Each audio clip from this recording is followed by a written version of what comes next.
Each year, Teachers Test Prep asks aspiring teachers to tell us the story of a teacher who inspired them and what they'd like to pass on to the students they will one day teach. Here are some highlights from this year's Pass the Torch Scholarship finalists. She had to learn whole new languages in Braille. She learned how to read Braille. She learned how to write in Braille. She learned how to use a Brailler. And it is very insane, but also incredibly moving. I wanted to not only touch the lives of my children, but I want to go beyond the wall or beyond my family and touch someone else's life as well.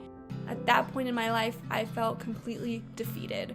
And I remember pretending to hold my head up high, masking my fear, and internally lying to myself that I didn't feel any shame as I walked into a math class that was specifically designed for those who were struggling academically. And the teacher teaching this math class, Ms. Zelt, was the nicest teacher I have ever met. And I remember clearly the day that I had the confidence to ask my very first question in years. She herself was an artist. She taught home ec classes back when home ec was still a thing, as well as elementary school. Her most favorite was 4th grade history. At age 80, she still teaches.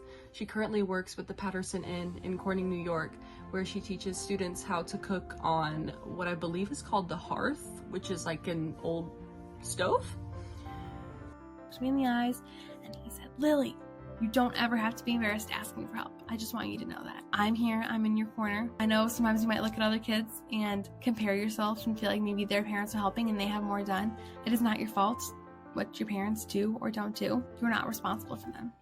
If it wasn't for that man, Mr. Fredrickson, to step in the way he did and provide me all these tools and resources and be an advocate for me, I would have failed all my classes. I never felt like a freak in her class. Just a good kid who got good grades, but didn't know how to control my attention and focus. When I teach in the classroom today, there are times when I feel like I am channeling Ms. Rasmussen. At the end of the year, these students that didn't know their ABCs were reading 3- and 4-letter words. Students that didn't know their numbers could now not only identify them, but were doing basic addition. Students that could only say one word were now using full sentences. The world has, and at times still does, made me feel incredibly small. It's beaten me down to dust so much that once I'm able to make myself whole again, I prefer to stay small and quiet and at the sidelines, because at least there I know I am more safe. I'm still learning to undo this line of thinking, learning to use my voice and stand unapologetically in spaces that were not built for people like me. Mrs. Erb was definitely the teacher that impacted me the most, but all of my teachers throughout my education impacted me, and there's bits and pieces from each one that I want to take.